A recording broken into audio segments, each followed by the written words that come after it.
MS Ramaiah University of Applied Sciences. Hi students, title of the experiment is Design and Develop Amplitude Modulation System. Aim of the experiment is to generate amplitude modulated wave and determine the percentage modulation to demodulate the modulated wave using envelope detector. To transmit a signal to far distance wirelessly, modulation is necessary. Amplitude modulation is the simplest of all modulations. Amplitude modulation is a process of translating information signal from low band frequency to high band frequency that suits the transmission medium. Information signal is usually of low frequency, so it cannot travel far. It needs a carrier signal of higher frequency for long distance destination. The inputs are carrier and information, that is the modulating signals, while the output is called the modulated signal. Amplitude modulation AM refers to the modulation technique where the carrier's amplitude is varied in accordance to the instantaneous value of the modulating or baseband signal's amplitude. Modulation index. The amount by which the amplitude of the carrier wave increases and decreases depends on the amplitude of the information signal and is known as modulation index or depth of modulation. The extent of amplitude variation in AM about an unmodulated carrier amplitude is measured in terms of a factor called modulation index. The circuit diagram for amplitude modulator is shown here. The circuit diagram for amplitude demodulation is shown here. The apparatus required for this experiment are transistor BC107, diode IN4007, resistors, capacitor, inductor, CRO, function generator, regulated DC power supply. Procedure for amplitude modulation system. The circuit is connected as per the circuit diagram shown in figure 1.1. Switch on 12 volts VCC supply. Apply sinusoidal signal of 1 kHz frequency and amplitude 2 volts peak to peak as modulating signal and carrier signal of frequency 11 kHz and amplitude 15 volts peak to peak. Now slowly increase the amplitude of the modulating signal up to 7 volts and note down values of Emax and Emin. Calculate modulation index using M equal to Vmax minus Vmin by Vmax plus Vmin into 100%. Repeat step 5 by varying frequency of the modulating signal. Plot the graphs, that is modulation index versus amplitude and frequency.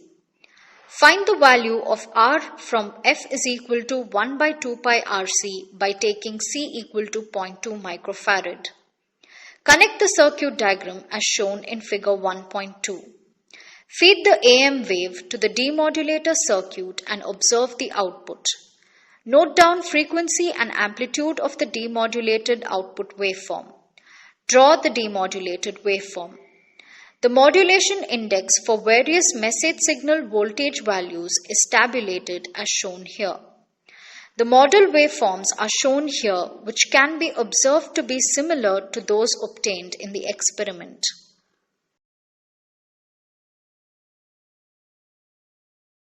Hi students, the name of the experiment is Design and Develop Amplitude Modulation System. In this experiment, we will first develop an amplitude modulation system, then develop amplitude demodulation system. The apparatus required for this experiment are function generator. It has two channels. The display can show at a time either this channel or this channel. It can generate sine wave, square wave and so many other waveforms.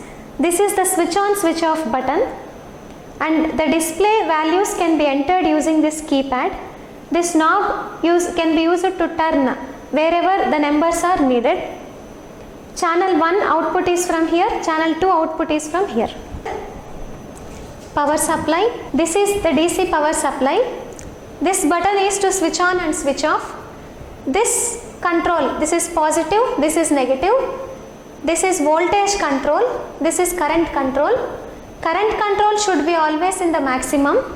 Voltage controls can be used to adjust the supply voltage. Positive is given from here, negative is given from here. This particular power supply has two such power supplies in it. This is first one and this is the second power supply. In this experiment, we will use one power supply. CRO. In this CRO, we have two channels. These controls are for channel 1. These controls are for channel 2. Channel 1, we have to provide input through this. Channel 2, input should be provided through this. These two are used for position control, and even this one can be used for position control. This is time scale. These are voltage scales. This is the on and off button for the CRO. Decayed inductance box. This is decayed inductance box. In short, we call it DIB. It is a variable inductance. It has 1 Henry multiples, 100 millihenry multiples, 10 millihenry multiples, 1 millihenry multiples, 100 microhenry multiples and 10 microhenry multiples. The value should be set according to these knobs, and then these two buttons, these two things are used to connect it to your circuit. Transistor. This is BC107 transistor. It has 3 terminals. The terminal with the notch, this is emitter, this one is the base, and this is collector. Diode. It has 2 terminals. This is anode and this is cathode. Cathode can be identified with the help of the curve, white color curve that is here. Resistors. These are the resistors used in this experiment. These are 1 kilo ohm resistors. This is 10 kilo ohm resistor. This is 22 kilo ohm resistor. This is 6.8 kilo ohm resistor. Capacitors. These are the capacitors used in this experiment. This is 0.01 microfarads. This is 0.2 microfarads capacitor. Breadboard. This is breadboard. It has, in this column, all the dots are connected to 1. Every column, all the dots represent only one node. Here, all these things starting from this edge to this edge, this full is one node. Like that, we have on the top 2 nodes and bottom we have 2 nodes. Other than these 4 common nodes, we have every 5 dots representing one node. Connecting wires. Based on the circuit diagram, we use these wires. And connecting probes. These are the probes used to connect function generator. These are the probes used to connect CRO. Now, based on amplitude modulation circuit diagram, we will start connections. First, take a breadboard. Take BC107 transistor. Connect the emitter terminal here.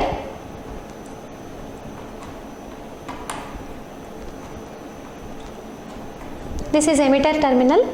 Put the base terminal nearby. This is base. Take the collector terminal and connect it here. So, emitter, base, collector. Take 1 kilo ohm resistor.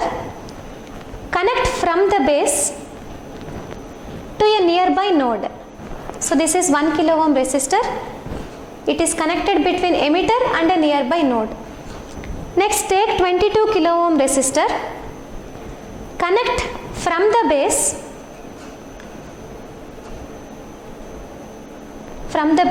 to a nearby node. Let us use this node as power supply. So, this line will represent positive of the power supply. So, 22 kilo ohm resistor is between base and power supply. Now, take 6.8 kilo ohm resistor. Again, connect from the base.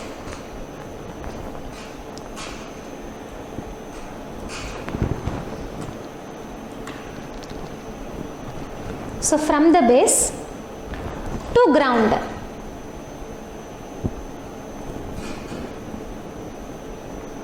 So, this is 6.8 kilo ohm resistor from the base to the ground. Now, take 6.8 kilo ohm resistor we have placed here. Now, take 10 kilo ohm resistor, connect from the emitter leg and put it in a nearby position. So this is 10 kilo ohm resistor between emitter and a nearby node. Then take two connecting wires, connect for the power supply.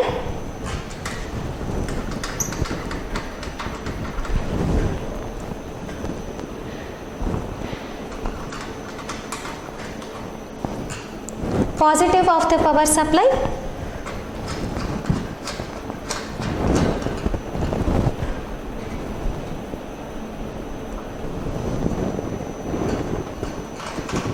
negative of the power supply. So connect the positive of the power supply to this power supply node. Then connect the ground terminal to the ground.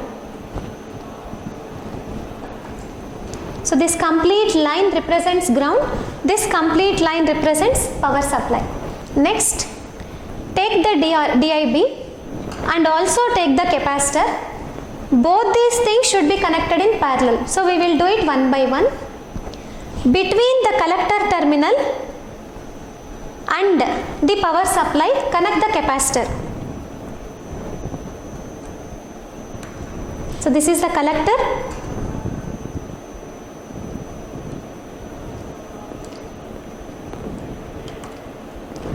This is the capacitor. Capacitor legs are one near to the power supply, it is with the power supply. The second leg of the capacitor and the collector are joined. Now take two wires, connect to the DIB.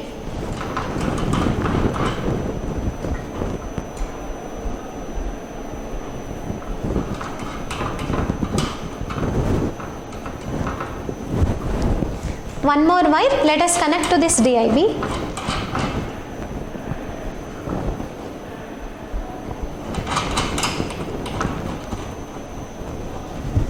So DIB should be parallel to the capacitor. So connect one leg of the DIB in the capacitor's node. So this belongs to the capacitor and the collector. So join this inductor's first leg with the collector. Second leg of the inductor join with the power supply. Positive of the power supply.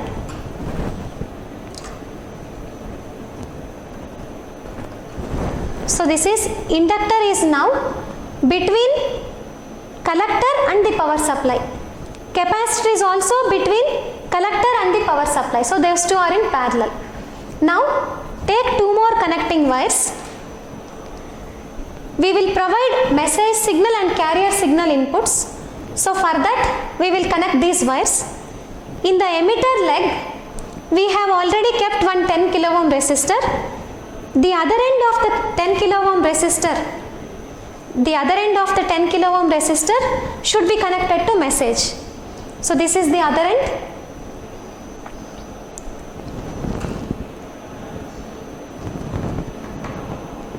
So connecting wire is connected to 10 kilo ohm resistor, and this edge we will connect to function generator. Message signal we will give later. Next, connect this wire from the ground and we will leave it to function generator's connection.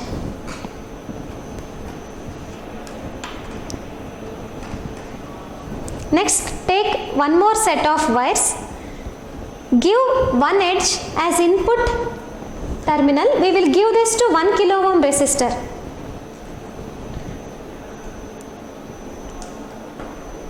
So this is another function generator channel's input, and leave another wire from the ground. We will connect this to function generator later. So here across these two we will give carrier signal. Across these two we will give message signal. Now take one more set of wires. We will use this for output checking. So take one from the ground and leave this to be connected to CRO. Next, take one more wire. The output has to be checked from the collector. So put this in the collector terminal.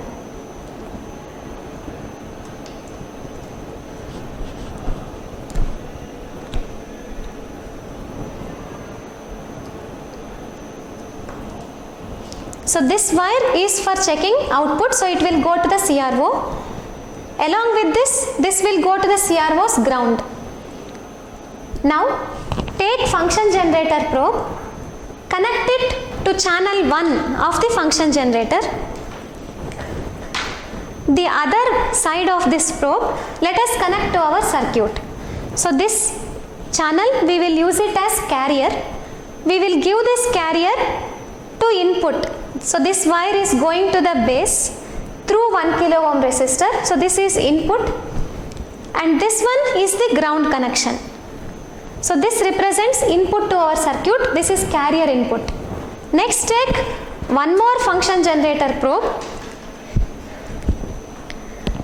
connect it to channel 2 of the function generator. So from channel 2 we will use message signal.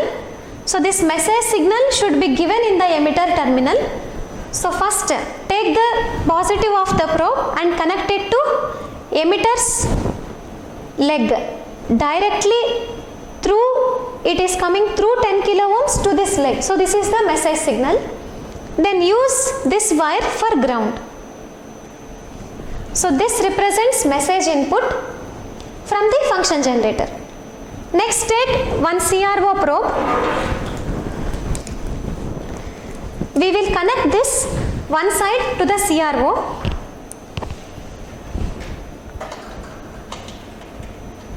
So this is channel 1 of the CRO. We will connect this to the output. So first give this to the ground.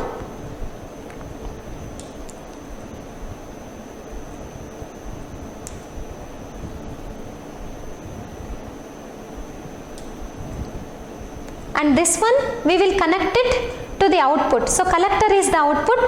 So this wire from the collector we will put this probe.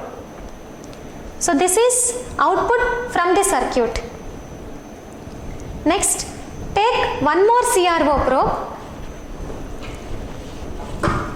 Let us connect this to channel 2. We will use this as confirmation for input signal. So take this, and where message signal is given, earlier from function generator we have given message signal here. Across this we connect the CRO.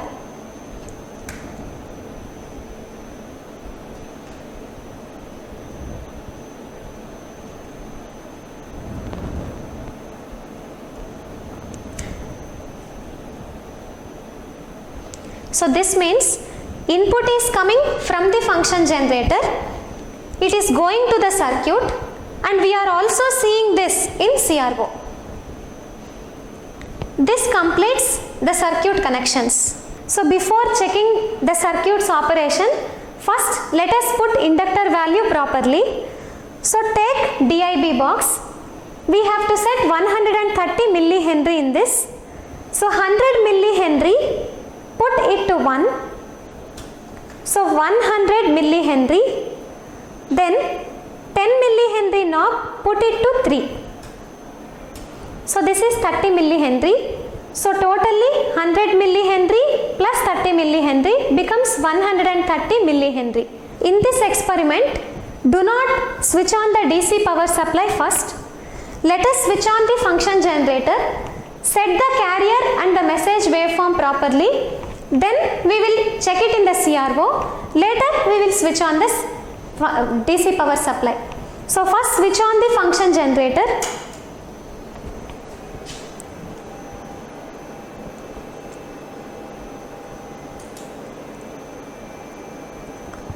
Take channel 1. So here channel 1 we have to press. Channel 1 is carrier signal. So carrier signal frequency we will set as 11 kilohertz. So take frequency 11 kilohertz. Then take amplitude. Give 15 volts peak to peak. So 15 peak to peak. So 15 volts peak to peak, 11 kilohertz frequency. Channel 1 is our carrier. Take channel 2.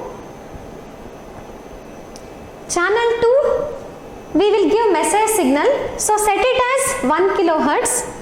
So frequency 1 kilohertz. Amplitude, put it as 2 volts peak to peak. 2 volts peak to peak. So 1 kilohertz, 2 volts peak to peak is our message signal. Now switch on these two buttons so that the message and the carrier reach the circuit. So this is carrier, this is message. We will verify these signals in the CRO. So switch on the CRO.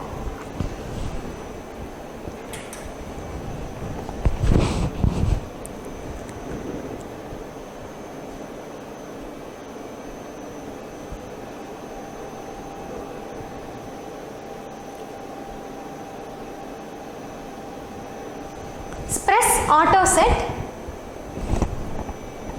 Now open the dialog box for channel 1. So you have to press this button. The coupling has 3 options: DC, AC and ground. Set it in AC. You can use this knob to move the selection. So now it is AC, so press this.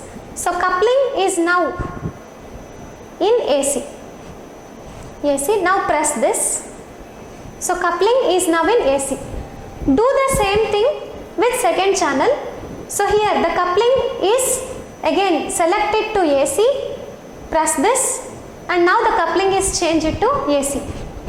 So both the channels have AC coupling. So DC signals will not be allowed at the input of the CRO. Now switch on the power supply. Before switching on, make sure that the voltage knob is in the minimum, then switch on. Remember, current knob should always be in the maximum. Now set the voltage to 12 volts.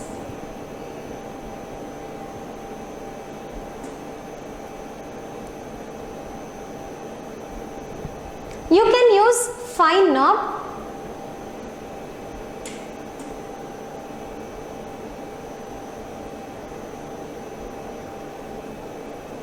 So now this is 12 volts. Now let us check our input message signal and output in the CRO. So in the CRO, you can observe that our channel 1 was output. Channel 2 is message signal input.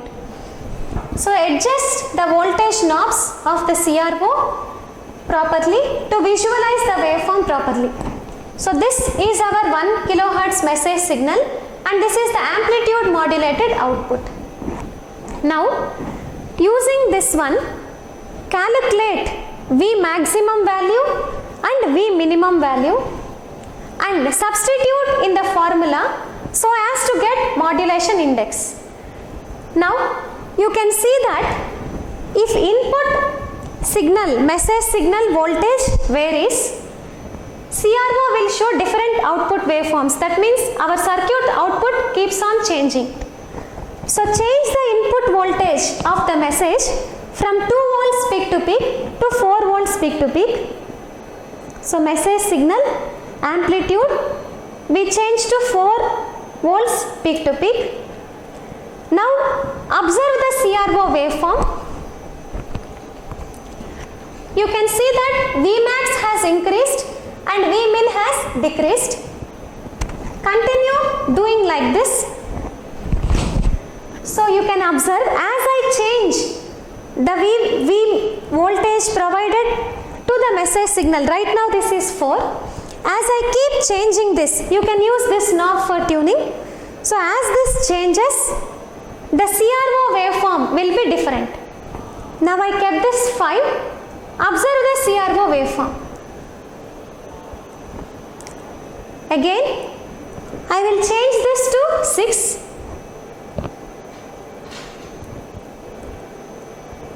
Now observe the CRO waveform.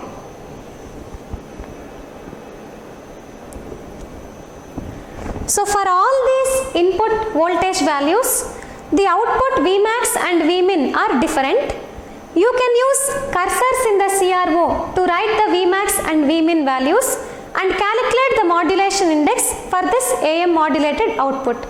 This completes modulation part of the experiment. Now, modulation setup is complete and modulation has been observed. Now, the modulated waveform has to be given to a demodulation circuit and the message signal should be retrieved. For that, first switch off the power supply. Next, put this back to 2 volts in the function generator. So message signal voltage is 2 volts peak to peak. Frequency is 1 kilohertz. Now we will start connecting the demodulation circuit. First, take IN4007 diode, connect anode one side and put the cathode to a nearby node.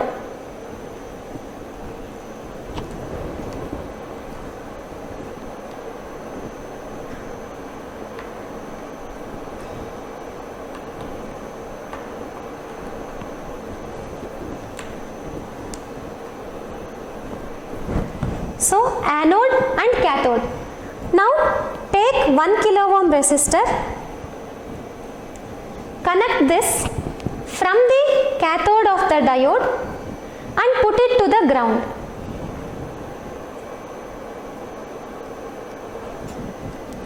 Next, take 0.2 microfarad capacitor, put it in parallel to the resistor. So one wire here and the other wire should go to ground.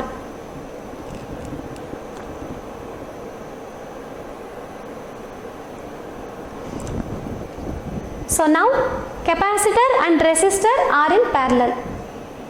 Now take output from the CRO which is in the first channel, that is collector output modulated message we saw in the CRO channel 1. Channel 1, whatever wires we gave, remove that. So positive of the collector, from positive of the CRO to the collector, that wire I have removed, put it to the output of the diode.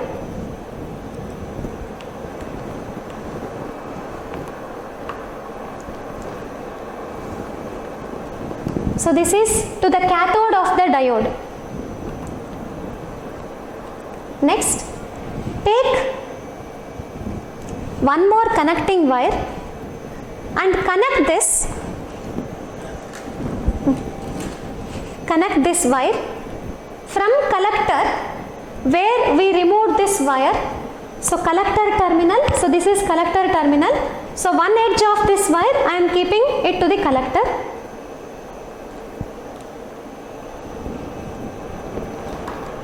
So this is collector wire and the other edge of this wire connect it to the anode of the diode.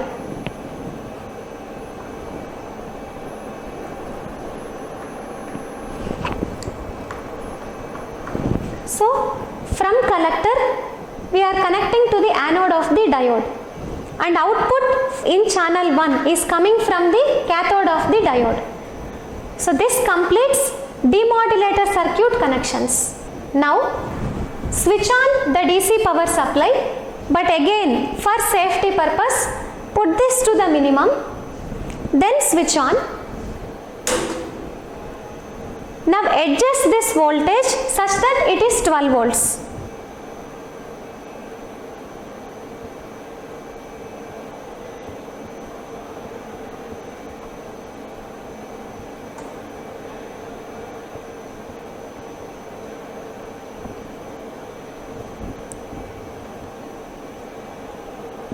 So now DC power supply voltage is 12. So now message signal we have connected to channel 1 of the channel 2 of the CRO. Output of the demodulator is connected to channel 1 of the CRO. Retrieval process means output from the demodulator should be almost same in shape to the message signal. So this we will verify in the CRO. So by seeing the CRO, you can observe that in channel 2 this is our message, and in channel 1 this is the demodulated message. So adjust the voltage scale of channel 1 to visualize this properly.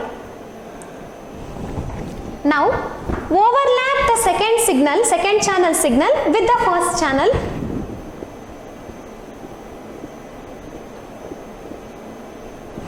So you can observe that the shape of first channel and the second channel waveforms are almost same except for this spikes as noise. Now the waveform, message waveform and this waveform, which is output of the demodulated, have same frequency provided the spikes are minimum. These spikes have to be reduced only with the help of a low pass filter, but because we have done only an envelope detector, these spikes can't be removed. This completes our experiment. However, if you want the spikes to be reduced, you have to connect one more low pass filter at the output of your demodulation circuit. This completes the experiment.